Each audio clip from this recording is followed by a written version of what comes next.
पैस्टोरलिस्ट क्या होता है? जो कि फार्मर होता है, जो कि लाइफ स्टॉक को चराते हैं। और लाइफ स्टॉक क्या होता है?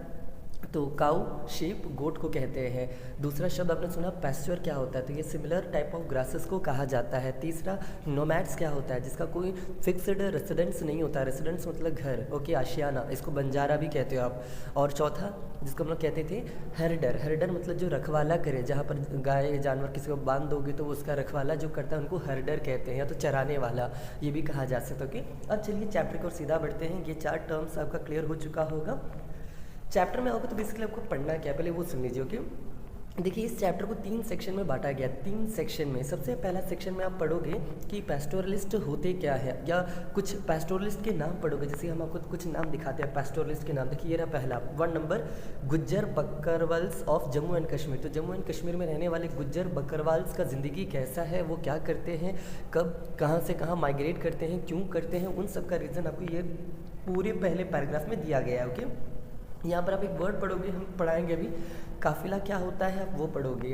पीर पांचल पास से ये लोग वैली ऑफ कश्मीर चले जाते हैं, क्यों जाते हैं इसका रीज़न आपको हम बताएंगे। तो ये पहला टर्म मान लीजिए आप क्या पढ़ोगे, मतलब अलग अलग ट्राइबल नहीं, अलग अलग पैस्टोरलिस्ट ग्रुप का नाम पढ़ोगे। जैसे कि मान लो एक होता है वर्मा हो गया, या नहीं कुछ और भी नाम मान लीजिए, कोई भी ग्रुप ऑफ कास्ट आजकल बहुत सारे होते हैं नाम। सिंह हो गया, शर्मा हो गया, ठाकुर हो गया, पांडे हो गया, पंडित हो गया। उसी तरह ये कास्ट सिस्टम के बेसिस पर बता रहे हैं। उसी तरह मान लीजिए यहाँ पर आ जाइए, पैस्टोरलिस्ट भी अलग अलग तरह के होते हैं। जो यहाँ रहते होंगे, पहाड़ों पर रहते होंगे, उनका नाम कुछ और है। कहीं और स्टेट में रहने वाले के पैस्टोरल्स के नाम कुछ और है। पैस्टोरल क्या है? चराने वाले फार्मर्स को कहते हैं, है ना। तो ये सब जो है अलग अलग नाम से जाने जाते। तो इस चैप्टर में सबसे पहला पढ़ोगे जो माउंटेन्स में रहते हैं, माउंटेन्स में रहने वाले सबसे पहला फेमस एक पैस्टोरल का नाम पढ़ोगे, इसका नाम है Gujjar Bakarwals of Jammu and Kashmir. Second, बस आपको अभी हम नाम दिखा रहे हैं। सेकंड नाम ये रहा गार्डीज शेपर्ड। तो ये गार्डी शेपर्ड्स जो है ये कहाँ रहते हैं? हिमाचल प्रदेश में रहते हैं। और यहाँ पर एक क्वेश्चन है, आप क्वेश्चन पढ़ लीजिए एक बार। राइट ए नोट ऑन, एक minute, write a note on how the Bakarwals used to live along with their animals. मतलब वही है कि आपको पढ़ना क्या है। पहला वाला ये जो आप देखे थे बकरवाल्स, इनका ज़िंदगी, गुज्जर बकरवाल्स कैसे ज़िंदा रहते हैं, क्या करते हैं, कब माइग्रेट करते हैं, क्या नहीं करते, वो पूरा इस पैराग्राफ में मिल जाएगा। सेकंड, गार्डी शेपर्ड्स कैसे जीते हैं, क्या करते हैं, क्या नहीं करते, वो सबको इस टॉपिक में यहाँ पर मिल जाएगा। तीसरा देखिए अगला नाम दिखाते हैं, फिर से गढ़वाल एंड कुमाऊं में गुज्जर रहते हैं। मतलब एक बात बताइए, तो क्या हिंदू लोग क्या केवल बिहार में रहते होंगे, या केवल क्या यूपी में रहते होंगे, क्या राम भक्त केवल महाराष्ट्र में होंगे? तो ऐसा नहीं है ना। अलग अलग प्लेसेस में सेम नाम के ग्रुप के लोग भी रहते होंगे। जैसे कि यहाँ पर एक नाम दिखिएगा गुज्जर। ओके, ये जो गुज्जर है, अभी थोड़ी देर पहले आपने क्या पढ़ा था, गुज्जर बकरवाल जो है जम्मू कश्मीर में रहता है। लेकिन इसमें आप फिर से क्या देख रहे हो, ये गुज्जर लोग जो है कहाँ रहते हैं? गढ़वाल और कुमाऊं। गढ़वाल और कुमाऊं कहाँ है अगर आप पूछोगे तो ये उत्तराखंड में है, उत्तराखंड। तो एक चीज़ नोटिस की कि आपने 3 स्टेट्स का नाम सुने और 3 ग्रुप का नाम सुने। पहला जम्मू कश्मीर में कौन रहता है, दूसरा हिमाचल प्रदेश में कौन सा ट्राइबल नहीं पैस्टोरलिस्ट ग्रुप रहता है, तीसरा जिसका नाम है ये गुज्जर कैटल, अगेन ये कहाँ रहता है? गढ़वाल एंड कुमाऊं, जो कि क्या है बेसिकली आपका स्टेट का नाम उत्तराखंड है। तो ये 3 हो गया। यहाँ पर न्यू टर्म्स दिया गया, ज़रा देखिएगा।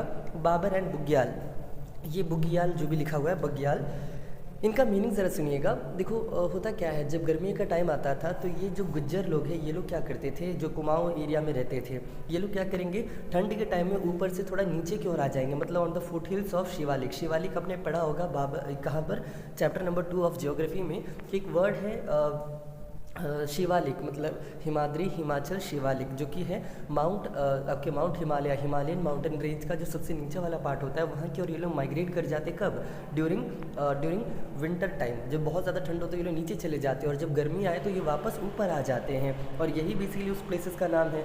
बाबर क्या है बेसिकली, जब ठंड बढ़ता है तो वो लोग नीचे की ओर आते हैं, जो गढ़वाल और कुमाऊं के फुट हिल्स की ओर आते हैं। और ये ड्राई फॉरेस्टेड एरिया है, इनको बाबर, उस एरिया को बाबर कहेंगे, रीजन को, इलाके को।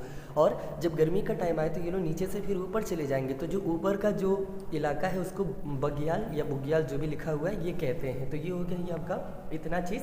और देखिएगा क्या और पैस्टोरल का नाम आपको पढ़ना है क्या? बिल्कुल पढ़ना है, लेकिन अब डीप में नहीं पढ़ना है। देखिए अब ये 3 आपको डीप में पढ़ना था, मतलब थोड़ा थोड़ा अच्छे से पढ़ना था। और 3 नाम और ऐसे नाम के लिए दिया गया, ये रहा। द फोर्थ इज कॉल्ड बोटियास यहाँ पर लिखा हुआ दिख रहे होंगे आपको। नेक्स्ट है शेरपास एंड किन्नौरीज। तो ये क्या है, ये सारे पेस्टोरल ग्रुप हैं। एंड व्हाट इज़ पेस्टोरल, तो हम समझा दिए, जो फार्मर होते हैं, जो डोमेस्टिकेट करते हैं, मतलब जानवर पालते हैं। किस तरह के जानवर, कुत्ता बिल्ली नहीं कह रहे हैं, वैसे जानवर जिससे वो जो घास खाता हो, जिससे वो कमाई करता हो, जिसको वो अपना लाइफस्टाइल में बहुत ही इंपॉर्टेंट उनका पार्ट होता है, उनके बिना उनका ज़िंदगी अधूरा है। तो वैसे जानवर जैसे कि गाय, बकरी, शीप को कहते हैं। इस तरह के जानवर को पालने वाले ग्रुप ऑफ फार्मर्स को कहते हैं पेस्टोरल या तो पेस्टोरलिस्ट कहते हैं। ओके, ये हो गया। चलिए आगे बढ़ते हैं। तो total how many names you have heard, total कितने आपने नाम सुना पेस्टोरल ग्रुप्स का। तो यहाँ देख लीजिए एक बार और। माउंटेन्स एरिया में रहने वाले एक गुज्जर बकरवाल्स का नाम सुने, जो कि जम्मू कश्मीर में रहते हैं। सेकेंड गाड़ी शेपर्ड, जो कि हिमाचल प्रदेश में रहते हैं। तीसरा जो कि है गढ़वाल एंड कुमाऊं में रहने वाले गुज्जर कैटल हर्डर्स का नाम सुनिए। चौथा बोटियास का नाम सुनिए। पांचवा शेरपास का नाम सुनिए। सिक्स किन्नौरीज का नाम सुनिए। तो टोटल 6 नाम पढ़ना है आपको माउंटेन एरिया में रहने वाले पेस्टोरल ग्रुप का। लेकिन अब एक बात बताइए, तो क्या केवल ये लोग माउंटेन्स में ही रहते होंगे? क्या माउंटेन्स के अलावा कहीं और नहीं रहते क्या? जैसे कि क्या इंसान केवल क्या बिहार में ही रहता होगा? नहीं, बहुत सारे जगह पर रहता होगा। जैसे कि चलिए देख लेते हैं। जैसे कि प्लेट्यूस, बिल्कुल प्लेट्यूस में कुछ ग्रुप रहते होंगे। प्लेन्स यहाँ भी रहते होंगे। डेसर्ट, यहाँ भी कुछ पेस्टोरल ग्रुप रहते होंगे। डेसर्ट में कैसे रहते होंगे? सोचो, डेसर्ट में जो रहते होंगे वो अपने कैमल्स को चराते होंगे। जो प्लेन्स में रहते होंगे, तो इससे आपको एक और नया आंसर मिला। केवल गोट, शिप और काऊ नहीं होता है पेस्टोरल या तो नोमैडिक हर्डर्स के डोमेस्टिकेटेड लाइफ स्टॉक्स, कैमल भी इंक्लूड कर सकते हो। और भी कुछ है देख लेंगे। तो चलिए अब देखते हैं। प्लेट्यूस में रहने वाले सबसे पहला इंपॉर्टेंट, या तो महाराष्ट्र में रहने वाला, तो आंसर यहाँ दिखेगा डंगार्स। ओके, ये कहाँ है? एक मोस्ट इंपॉर्टेंट पेस्टोरल कम्युनिटी है जो कि महाराष्ट्र में रहता है। और इनका एक स्टोरी दिया है, देखो हम कह रहे हैं ना, बार बार सबका स्टोरी दिया गया। जैसे कि स्टार्टिंग में यहाँ 3 का स्टोरी दिया गया था, माउंटेन्स में रहने वाले तीनों का स्टोरी दिया था। किन किन का, तो आई होप बार बार ना बताना पड़े। एक जम्मू कश्मीर में रहने वालों का, एक हिमाचल में रहने वाले का गाड़ी शेपर्ड्स का, और तीसरा जो था फिर से कुमाऊं और कुमाऊं और गढ़वाल में रहने वाले गुज्जर का। उसी तरह यहाँ पर सबसे पहला जो डीप में दिया है वो है डांगर, जो कि महाराष्ट्र का एक पॉपुलर ग्रुप है। इनके बारे में क्या बोला जाता है देख सकते हैं। अर्ली 22nd लाइन पढ़ रहे हैं। अर्ली 20th सेंचुरी में इनका पॉपुलेशन जो था लगभग 4,67,000 था। और जो मोस्ट ऑफ दम क्या थे, वो शेपर्ड्स थे। शेपर्ड्स आई होप समझ रहे होंगे, मतलब वही चराने वाले लोग थे। ओके, मतलब जो शीप को चराते उनको शेप हर्ड्स कहते हैं। ओके, एंड और भी काम करते थे, जैसे कि ब्लैंकेट वीवर्स भी थे कुछ लोग, और कुछ लोग बफेलो हर्डर्स भी करते थे। तो चलो एक और नाम मिला। मतलब सोच रहे आपने कितना लाइफ स्टॉक एनिमल्स का नाम सुना, या ऐसे कह लो डोमेस्टिकेटेड लाइफ स्टॉक एनिमल्स का नाम। तो टोटल आपने 5 नाम सुना, काऊ, शीप, गोट, बफेलो एंड वो कैमल, और एक और था यहाँ, ये सब हो गया। तो ये सब क्या है बेसिकली इनके काम जो भी है। ओके, हो गया। नेक्स्ट आगे बढ़ते हैं। द डांगर्स, यहाँ से पढ़ रहे हैं, आई होप आप देख पा रहे होंगे यहाँ से। The Dhangars shepherds stayed in the central plateau of Maharashtra. Maharashtra में भी कहाँ रहते थे, तो आपको पता चल गया, सेंट्रल प्लेट्यू में रहा करते थे। और ये कैसा एरिया था? एक सेमी एरिड रीजन था। सेमी एरिड का मतलब क्या होता है? होता ना जो राजस्थान, बेस्ट एग्जाम्पल। राजस्थान का एरिया कैसा है? ना ज़्यादा बारिश होती है, ना बिल्कुल बारिश ना हो, ऐसा भी नहीं है। अगर आपके दिमाग में ये भरा पड़ा है कि राजस्थान में बिल्कुल बारिश नहीं होता, राजस्थान पूरी तरह से डेसर्ट है, तो आप गलत सोच रहे हो। क्योंकि मान लीजिए ये राजस्थान है, सपोज दैट ये राजस्थान है। राजस्थान का जो लगभग 70% है यहाँ पर बारिश होती है, और 30% में बारिश नहीं होता है। तो सेमी एरिड एरिया का मतलब होता है जो आधा मतलब रेगिस्तान टाइप का जो भूमि होता है, थोड़ा बालू टाइप का जो मिट्टी होता है, उसको कहते हैं। ओके, तो ये एक वर्ड है, बस आपको समझाना चाहते थे। चलिए आगे बढ़ते हैं ज़रा। तो आई होप अभी डिटेल में नहीं बताते, चलो आपको बस ये समझाना चाहते हैं कि प्लेट्यूस में डांगर्स के बारे में आपको पढ़ के जाना है। और ये लोग कौन कौन जाया करते थे, ये सब यहाँ पर क्वेश्चन भी लिखे। क्वेश्चन ज़रा देखिएगा। What is the relationship between Dhangars and the peasants of Konkan. मतलब ये डांगर्स और जो कॉनकन, कॉनकन किसको कहते हैं आप सुनिएगा। कॉनकन का मतलब क्या होता है? देखो, ये मान लो इंडिया का सदर्न पार्ट है। ओके, मतलब कोस्टल पार्ट है। यहाँ पर आपको पता होगा कि गुजरात है, ये गुजरात है। गुजरात के बाद महाराष्ट्र है, महाराष्ट्र के बाद आपका गोवा है, गोवा के साथ साथ यहाँ पर कर्नाटका है, कर्नाटका के बाद यहाँ पर केरला है। तो ये ऑर्डर है स्टेट वाइज। ओके, एक बार और कहते हैं, ज़रा सुनिएगा। कौन कौन सा था? गुजरात, गुजरात के बाद महाराष्ट्र, महाराष्ट्र के बाद गोवा, गोवा के बाद कर्नाटका, कर्नाटका के बाद केरला। यहाँ पर जो गोवा है और जो महाराष्ट्र है, इन दोनों का जो कोस्टल एरियाज है, इस कोस्टल एरिया को कहते हैं कोंकण। कोंकण। और एक और बात, गोवा जैसे बिहार की भाषा हिंदी है, लेकिन भोजपुरी भी बोली जाती है, मैथिली भी बोली जाती है। मेन क्या है, हिंदी है, लेकिन महाराष्ट्र का मेन क्या है, मराठी है। गुजरात का मेन क्या है, गुजराती है। उसी तरह गोवा का जो मेन लैंग्वेज है, the language of Goa, it is Konkan language. तो जो कोंकण नाम के जो एरिया है, उस एरिया में, कोस्टल एरिया में रहने वाली जो पेजेंट है, या पेजेंट कहो, actually it is pageant, okay. अब प्रोनाउंसिएशन के पीछे भागो तो पागल हो जाओगे। जैसे कि इसको आप प्रोनाउंस कैसे करते हो, पेजेंट्स, ये प्रोनाउंसिएशन ऐसा होता है, PEHAZNTS, पेजेंट्स। लेकिन बहुत लोग इसको पीजेंट भी कहते हैं। अब ऐसी विश, आपको जो अच्छा लगे आप वो बोलिए, सब चलता है, ओके। तो चलिए आगे बढ़ते हैं। तो आपको ये टॉपिक में आप पढ़ोगे कि डांगर और पीजेंट्स के बीच में रिलेशन क्या है, ये पूरे पैराग्राफ में, ओके। क्या एक ही नाम पढ़ोगे, नहीं, डांगर के अलावा और भी कोई नाम पढ़ना है क्या, बिल्कुल पढ़ना है। जैसे देख लीजिए, ये देखिए 2 3 4, यहाँ पर 3 नाम एक साथ दिया गया है। सबसे पहला कर्नाटका और आंध्रा के रीजन में, कर्नाटका ही होगा, आपको पता है कहाँ है, अभी देख लिए। और आंध्रा भी कहाँ है, तो ये भी आपको पता होगा, नहीं तो एक मिनट ज़रा जल्दी से देख लीजिएगा। ये अगेन, ये इंडिया है मान लो, ये केरला था, ये तमिलनाडु है, और तमिलनाडु के ऊपर है आंध्रा। घूमने लायक जगह है, बहुत ही अच्छा जगह है, टेम्पल्स की कमी नहीं है, बहुत ही अच्छा जगह, तो जा सकते हो। तो ये आंध्र प्रदेश जो है, जिसका फेवरेट एक प्लेस है, आपने कुछ नाम सुना होगा, वाइजैग, विशाखापट्टनम, तो ये कुछ फेमस प्लेसेस हैं, नेल्लोर, क्या क्या जगह है जो भी है। आगे बढ़ते हैं, हम आपको ये बताना चाहते हैं, बेसिकली बताना क्या चाहते हैं वो सुन लीजिए पहले। यहाँ पर देखिएगा, चाहे कर्नाटक हो या आंध्रा हो, उसके बीच के जो रीजन्स होते हैं, यहाँ पर गोलास नाम के एक ट्राइबल पीपल्स रहते हैं, गोलास देख सकते हो। गोलास जो होता है, ये एक हर्डर्ड कैटल्स होता है, ये लोग भी क्या कैटल चराते हैं, मतलब जानवर को, वो भी जो है, मतलब कैटल क्या होता है, गाय, और क्या होता है, बफेलो, ये सब है ना। तो ये गोलास एक ट्राइबल पीपल है जो कि कर्नाटक और आंध्रा के बीच में रहते हैं, जबकि महाराष्ट्र के वहाँ पर कौन रहते थे, डांकर नाम का ये ग्रुप रहता था। तो एक डांकर देखें, दूसरा आपने देखा गोलास, तीसरा आपने देखा उसी के बगल में लिखा हुआ है, पढ़ लीजिए, ये रहा कुरुमास, और चौथा क्या है, कुरुबास। तो ये है तीन नाम, कौन कौन सा, गोलास, कुरुबास, ये तीनों क्या, मतलब पहला जो था गोलास था वो कैटल चराते हैं, और कुरुमास और कुरबास जो है ये क्या चराते हैं, ये आप लोग का बेसिकली गोट चराते हैं। और ये क्या बिछा करते हैं, तो ये ब्लैंकेट्स बिछा करते हैं। और ब्लैंकेट कहाँ से आता है, शीप से आता है, मतलब ये शीप का भी काम करते थे। ये हो गया। और ये कहाँ रहते थे, क्या करते थे, इनका ज़िंदगी कैसा था, वो यहाँ पर लाइफस्टाइल दिया गया, ओके। लेकिन एक बहुत ही इंपॉर्टेंट क्वेश्चन है जो कि आप यहाँ देख पा रहे हो, मैंने मार्क किया गया, तो देखते हैं वो क्वेश्चन क्या है, उसका कलर मैंने अलग से हाईलाइट किया है, ज़रा देखिएगा ये क्या है, ओके। जैसे कि खुद बात बताओ तो जो बिहार का क्लाइमेट है, क्या केरला का क्लाइमेट भी यही होगा, क्या आंसर है नो, या क्या जो क्लाइमेट छोड़ो, पीपल जो बिहार के रहने वाले लोगों का जो लाइफस्टाइल है, क्या साउथ इंडिया के लाइफस्टाइल भी वही होगा, आंसर है नो। उसी तरह जो पैस्टोरलिस्ट ग्रुप है जो माउंटेन्स में रहते हैं, यहाँ देखिएगा, एक मिनट एक चीज़ दिखाते हैं आपको, जो पैस्टोरलिस्ट ग्रुप है जो माउंटेन्स में रहते हैं, क्या उनका और जो साउथ इंडिया में रहने वाले या तो जो प्लेटूस में रहने वाले, इनका लाइफस्टाइल क्या सेम होगा क्या, तो आंसर है बिल्कुल नहीं, दोनों में अलग होगा। जैसे क्या है, चलो यही पढ़ते हैं। Unlike the mountain pastoralist it was not the cold and the snow that defined the seasonal rhythm of their movement, rather it was the alternation of monsoon and dry season. मतलब बोला ये जा रहा है, जो ऊपर वाले जो लोग थे माउंटेन्स वाले, वो लोग माइग्रेशन क्यों करते थे, क्योंकि उनको सीज़न के अकॉर्डिंग चेंज करना पड़ता था। यहाँ पर एक टर्म लिखा हुआ है सीजनल रिदम, जैसे होता है ना, रिदम का मतलब क्या होता है, ताल। तो बेसिकली यहाँ पर बोला जा रहा है कि जब कोल्ड आता था तो वो लोग नीचे चले जाते थे, और जब नीचे गर्मी आता था तो वो लोग ऊपर चले जाते थे। तो मतलब यहाँ पर एक सीजनल रिदम के कारण ये लोग माइग्रेशन करते थे। कौन, माउंटेन वाले पैस्टोरलिस्ट ग्रुप। बट जो साउथ इंडिया या प्लेटूस या प्लेन में रहने वाले जो लोग थे, ये लोग मूवमेंट क्यों करते थे, आंसर है अल्टरनेशन ऑफ द मॉनसून, मतलब वही मौसम के अकॉर्डिंग ये लोग चेंज करते थे, और सीज़न के अकॉर्डिंग, ड्राई सीजन के अकॉर्डिंग ये लोग चेंज करते थे।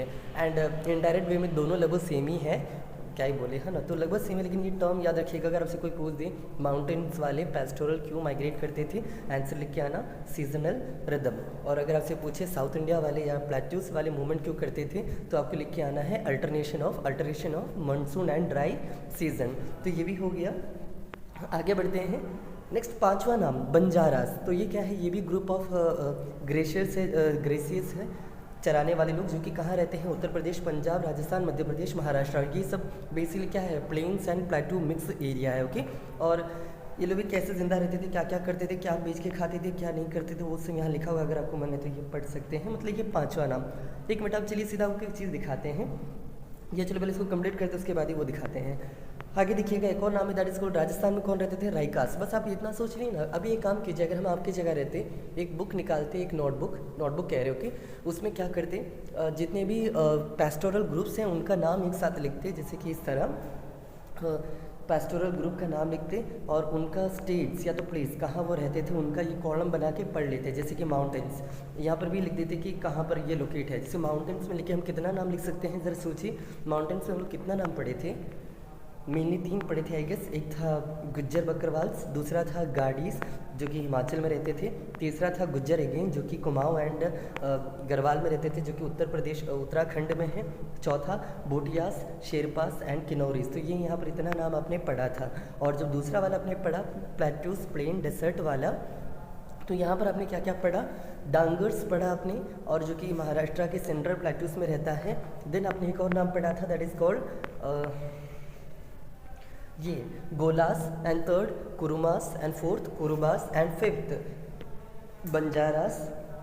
Next and the last one six जो कि राजस्थान में रहता है गेस, कौन है, राइकास। तो ये इतना नाम आपको पढ़ के जाना है कि कौन कौन सा ट्राइबल ग्रुप नहीं, सॉरी पता नहीं क्यों दिमाग में आ रहा है, कौन कौन सा पेस्टोरल ग्रुप रहता था, कहाँ कहाँ रहता था, आपको ये कम से कम याद रख के जाना है। ओके नेक्स्ट चलिए, यहाँ पर एक नाम लिख रहे हो मारू, इसी को एक मिनट हम आपको समझा कर इस वीडियो को चाहे तो यहाँ रोक देते हैं ना, वरना लेंथी ज़्यादा हो जाएगा क्या। अभी तो 7 पेज भी नहीं हुआ है, 6 पेज पर हम लोग अटके हैं। चलो स्टार्ट करते हैं आज जल्दी से। या तो अलग से कोई कहानी बता देंगे। एक मारू बेसिकली क्या है, आपने गाना सुना होगा, मेरा डोला नहीं आया डोला, वो एक गाना है। तो डोला एंड मारू की एक प्रेम कहानी है जो कि बहुत ही एक अच्छी कहानी है, प्रेम कहानी। आप वो गूगल करके पढ़ सकते हो, जान सकते हो, डोला एंड मारू की प्रेम कहानी। हम बस एक नाम बता दिया आपको मैंने, तो आप जाके जान सकते हो। ओके, बहुत ही एक इंटरेस्टिंग सा प्यारा सा कहानी। ओके देन यहाँ पर एक क्वेश्चन है, how did the life of the pastoralist change under the colonial rule.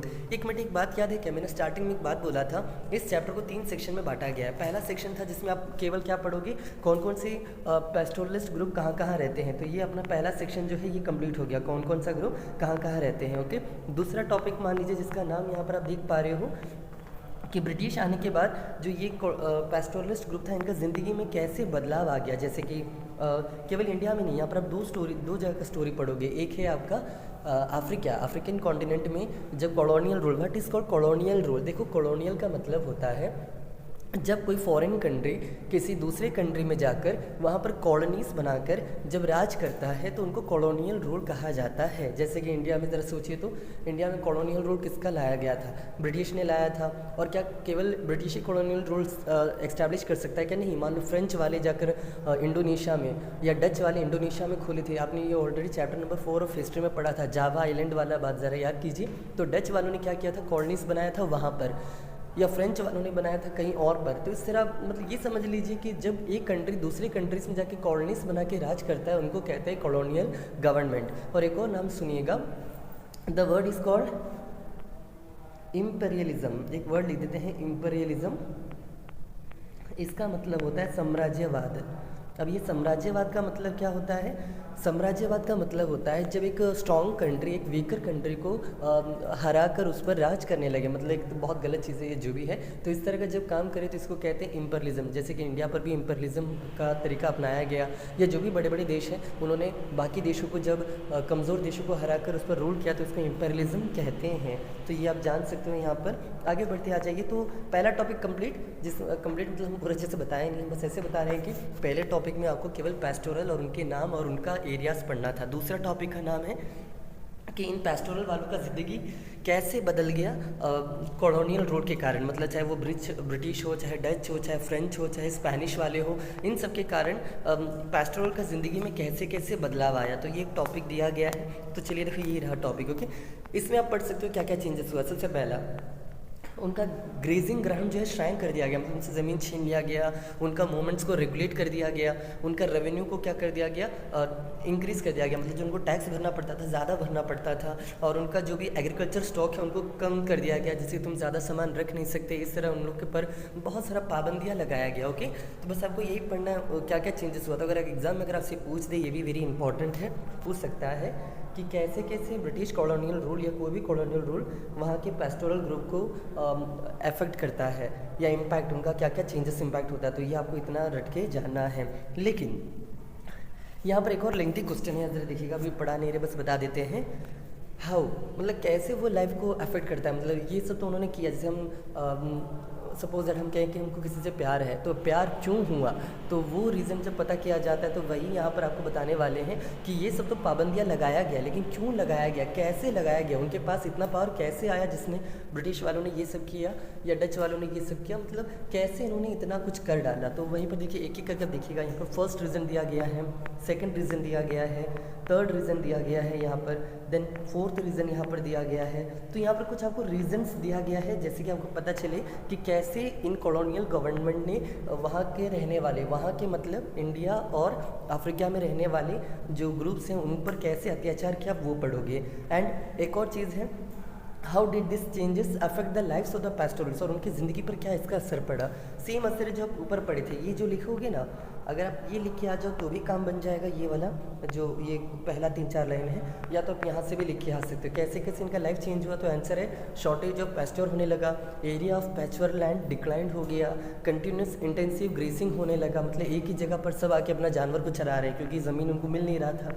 Then quality of पैचवर क्या हो गया, घट गया। तो इस तरह से shortage of forage of animals होने लगा, ये होने लगा, वो होने लगा। तो इस तरह क्या क्या नेगेटिव इम्पैक्ट पड़ा कॉलोनियल रूल के कारण, आपको ये यहाँ पर पढ़ना है। ओके, और ये रहा जो सबसे इंपॉर्टेंट जो आपको बताना चाहते थे, और वो है दैट इज़ कॉल्ड एक मैप, जिसमें आपने जितना भी नाम पढ़ा लगभग सब नाम यहाँ दिया गया। जैसे देख लो, आपको बताते चलना है। ओके, गुज्जर्स कहाँ पर गुज्जर, जम्मू एंड कश्मीर में रहते हैं। पहला, गाड़ीज हिमाचल प्रदेश में रहते हैं। बोटियास एंड गुज्जर, मतलब गुज्जर हम लोग पढ़े थे, कुमाऊँ और गढ़वाल में रहते हैं। देन राइकास राजस्थान में रहते हैं। बंजारा जो कि मध्य प्रदेश, महाराष्ट्र, यूपी इन सब के रीजन में रहते हैं। देन यहाँ खास करके महाराष्ट्र में, मध्य प्रदेश में कौन रहता है भर के सबसे ज़्यादा, तो वो भी बंजारा से। मलधारीस ये हम लोग नहीं पढ़े, नहीं दिया था, बस मैप में दिया गया। ओके, एक और नाम जो नहीं पढ़े थे लेकिन मैप में दिया है वो है मोनपास। ओके, और भी कुछ नाम है क्या, देख लीजिए। ये रहा महाराष्ट्र का जो सबसे बड़ा था, दैट इज़ कॉल्ड द डांगर्स, और 3 और पड़े थे जो कि था आपके कहाँ पर, कर्नाटक और आंध्रा के रीजन में, दैट इज़ कॉल्ड गोलास, कुरमास और कुरबास। तो इस तरह हम लोग अपना 10 पेज को यहाँ कवर कर लिए हैं। लेंथी में नहीं समझ पाए, समझा नहीं पाए, चलो 4 मिनट है, 30 मिनट का वीडियो बनाते हैं। अब 4 मिनट में मेरा टास्क रहेगा आप लोग का कि ये टॉपिक्स में है क्या क्या, मतलब वही सब तो बता रहे हैं लेकिन फिर भी एक बार समझाते आ जाइए। देखिए, जैसे आप चैप्टर स्टार्ट करोगे, यहाँ पर कुछ आपको क्वेश्चंस दिया गया है। In this chapter you will read about, और यहाँ पर 2 कलर का यूज़ क्यों किया गया है वो भी बता देते हैं। जो येलो कलर होगा वो आपके बेसिकली क्वेश्चंस को रिप्रेजेंट करेगा, या तो नॉर्मल पॉइंट्स को, और जो ग्रीन है वो आपको आंसर टाइप कुछ चीज़ों को रिप्रेजेंट करेगा। जैसे कि देख लो, यहाँ पर एक नॉर्मल बात बोला गया है, in this chapter you will read about the nomadic pastoralist, तो ये आप इसके बारे में पढ़ोगे बोला गया, तो इतना इंपॉर्टेंट नहीं लगा तो वो येलो से कलर कर दिया। दूसरा, Who are nomads? आंसर पढ़ लीजिए। Nomads are people who do not live in one place but move from one area to another area to earn their livings। इसी को तो हम लोग कहते थे जिसका कोई फिक्स्ड रेसिडेंस ना हो।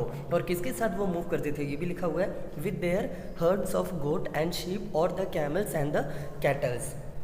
नेक्स्ट, येलो कलर ये क्वेश्चन को रिप्रेजेंट कर रहा है, पढ़ लीजिए। Have you ever wondered where they are coming from and where they are headed, ये कहाँ से आ रहे हैं और कहाँ जा रहे हैं, कभी आपने ये सोचा है क्या। Do you know how they live and earn, क्या तुमने कभी ये सोचा है क्या वो कैसे जिंदा रहते हैं और कैसे कमाते हैं। और what their past has been, और उनका इतिहास में क्या जगह रहा है, इतिहास में उनका कुछ वजूद था या नहीं था, ये सब आप पढ़ोगे। नेक्स्ट, इसमें आपको देखो ये कॉमन पॉइंट है इसलिए मैंने हाईलाइट नहीं किया, वरना ज़्यादा हाईलाइट दिखता आपको। यहाँ पर बोला जा रहा है, सेकेंड पैराग्राफ का पहला line, pastorals rarely enter the pages of history text book, ये बहुत ही कम आते हैं इतिहास के किताबों में, इन लोग को हम लोग उतना इग्नोर मार के रखे हैं। ओके, कैसे, तो यहाँ पढ़िएगा, एक लाइन दिखाते हैं आपको, ये रहा, as if they were figures from the past who have no place in the modern society, as if their lifes do not matter, मतलब आज के प्रेजेंट टाइम में इनके बारे में कोई बात नहीं करता, इनका ज़िंदगी जैसे कि कोई मैटर करता ही ना हो, इनका ज़िंदगी जैसे कि मॉडर्न सोसाइटी के लिए कोई वजूद ही ना हो। मतलब कहीं ना कहीं हम लोग ने क्या कर दिया है, पेस्टोरल के इतिहास को इग्नोर करके रखा है, ये सब यहाँ पर बोला गया है। देन इस चैप्टर में आप और क्या पढ़ोगे, how pastoralism have been important in the society of India and Africa. यही हम आपको स्टार्टिंग से बोल रहे हैं कि यहाँ पर आप दो जगह का कहानी पढ़ोगे कि इंडिया और अफ्रीका में पेस्टलिज्म का इंपॉर्टेंस क्या क्या रहा है आपको ये बताना है, और कॉलोनियलिज्म के कारण ये कैसे इम्पैक्ट हुआ आपको ये बताना है। और this chapter first focus on India and then Africa. और पहला दो सेक्शन याद करो, पहला सेक्शन में आपको केवल नोमैडिक ग्रुप्स के नाम पढ़ना था, दूसरा सेक्शन में आपको क्या पढ़ना था, कॉलोनियल मूवमेंट्स के बारे में पढ़ना था, मतलब कॉलोनियल के कारण क्या क्या चेंजेस हुआ। और तीसरे में क्या पढ़ोगे, अफ्रीका और क्या है देख लीजिए। तीसरे में चलते हैं, तीसरा ये देखिए रहा पेस्टोरलिज्म इन अफ्रीका। मतलब पहले दो टॉपिक्स में, दो सेक्शंस में या दो थीम्स में आपको केवल इंडिया से में क्या क्या दिक्कत हुआ कॉलोनियल के कारण ये पढ़ना है, कौन कौन सा ग्रुप है। और तीसरे वाले में आप पढ़ोगे कि अब अफ्रीका का क्या कहानी है, तो ये पढ़ के आपका ये चैप्टर जो है यहाँ पर फिनिश हो जाएगा। ओके, अब चलिए 1 मिनट और इसको एंड अप करते हैं, बहुत ही लेंथी जा रहा है वीडियो, क्या ही करें, जब तक हम अभी तक पूरी तरह समझाए भी नहीं हैं। क्या करें बताइएगा, मतलब इस वीडियो को यहाँ पर चलिए एंड अप करते हैं। बताना तो चाहते हैं, वीडियो बहुत लेंथी हो जाएगा, ओके क्या करें। अब एक बार नेक्स्ट टाइम फिर से इसको स्टार्ट करेंगे, मतलब ये हो गया आपको इंट्रोडक्टरी पार्ट हो गया इस चैप्टर का वीडियो, ये इंट्रोडक्शन मान के हम लोग अपलोड करेंगे।